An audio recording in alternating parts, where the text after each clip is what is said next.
My name is Gavin Evans, and this is my review of See How They Run. And this movie comes out this weekend, in case you didn't know, because they're not marketing this movie at all. Like, really, I thought this movie was coming out in limited release on September 30th, but then I see it's coming out this weekend, and I'm just like, oh, is Canada getting this early before the States? And nope, it's just out. Like, just no marketing, it's just released. So, anyways, this is a movie that I was actually really looking forward to because all I knew is that it was a meta whodunit with Saoirse Ronan and Sam Rockwell.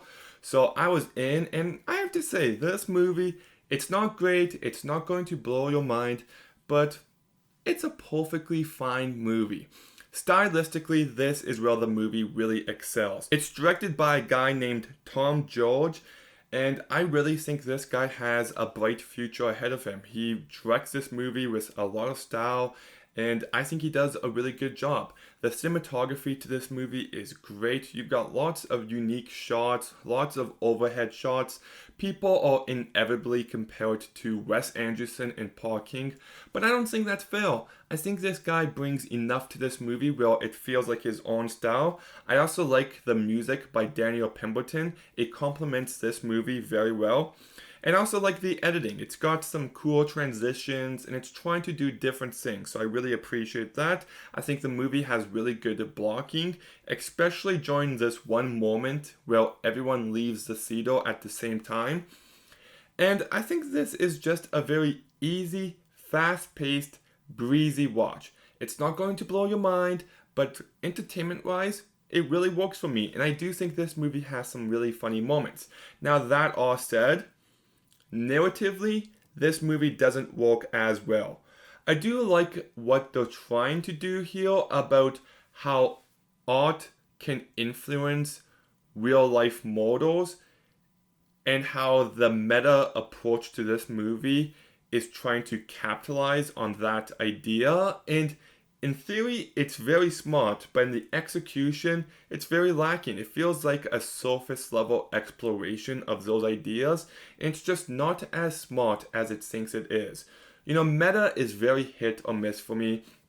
The first Scream is one of my favorite movies of all time. I love how meta Community can be in moments, but then there are some movies like Behind the Mask, The Rise of Leslie Vernon, which I just don't like at all, and I'm not, some of the meta in this movie is very hit or miss for me. Some stuff I'm just like, oh, that's funny, that's pretty clever, but other times I'm like, oh, this is so obvious. Like, there's this one scene where someone's describing to them the perfect movie ending, and he's just describing it in great detail, and I'm just thinking, well, that's going to be the ending to this movie, and sure enough, I was correct. So I found it to be predictable in certain ways, and I also think the movie falls apart in the last act. The movie was actually building up something very unique and interesting, but it doesn't go in that direction, and instead goes in a much more generic, forgettable direction, and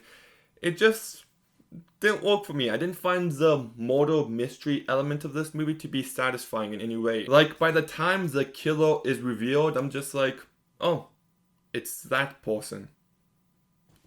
Okay, and I felt nothing. You know, you should feel shocked or surprised or and I'm just like, so that's disappointing. But let's talk about the cast. Sam Rockwell does play the lead, and I really like him as an actor. He was great in Three Billboards Outside Ebbing, Missouri. I loved him in The Way, Way Back. I thought he was great in Moon, and he's fine here. He's funny enough. I just don't think he had a lot to work with, and his character was just very forgettable to me. He does the best with what he's given, but I wish he was given better material. The star of this movie to me though is Saoirse Ronan. I think she is one of the best actresses working nowadays. Like, almost everything she's in, she's absolutely fantastic in. I love the movie Hana. That's a very underrated action movie, and she's great in it. I actually think she should have won the Oscar for Brooklyn. She is amazing in that movie. I thought she was great in Lady Bird. I didn't love Little Women, but she's very good in it. She's just great in everything she's in, and this movie is no exception. She plays this character so perfectly, just how happy and upbeat and ready to work she is, and she just plays this specific type of character to perfection. I think she is the best part of this movie. She carries it very well. Then you've also got Bruce Wilson, Daniel Oolello, Reese Shearsmith, and Harris Dickinson. And their characters are all forgettable and they add nothing to them. You've also got someone playing Agatha Christie, who I'm just watching. I'm like, her voice is weird. Like, who is this person? Something about her just feels off. And then I look it up and it's Shirley Henderson, Morning Myrtle from Harry Potter. I'm like, that's who it was. It was driving me nuts. And then you've also got Adrian Brody, who I really like as an actor. I would love for him to be in more movies, and he's not in this movie a bunch, but he's really good in the time he is in it. So, yes, See How They Won does have some great things about it. It has some weaker elements to it, but overall, it is an entertaining, breezy movie to watch. Stylistically, it's really impressive. Saoirse Ronan is great, and there's moments of the murder mystery where you see potential, and even though it doesn't come together in the end in a satisfying way, I still enjoyed this movie overall. So I'm going to give See How They Won a 6 out of 10. And one last thing I do want to say is that a bit of a personal note is that I'm planning to save up so I can get a house within the next year and a half. So I'm going to be seeing less movies. I'm still going to see the big ones, the ones I really want to see. I'll see Don't Worry Darling and Avatar in IMAX 3D next week. I'll see Amsterdam and The Banshees of Inisherin. But movies that I was going to see, even though I'm not really looking forward to them, I'm probably going to skip those movies more often now. So I'll see Black Adam when it comes out on streaming. Same as Halloween Ends.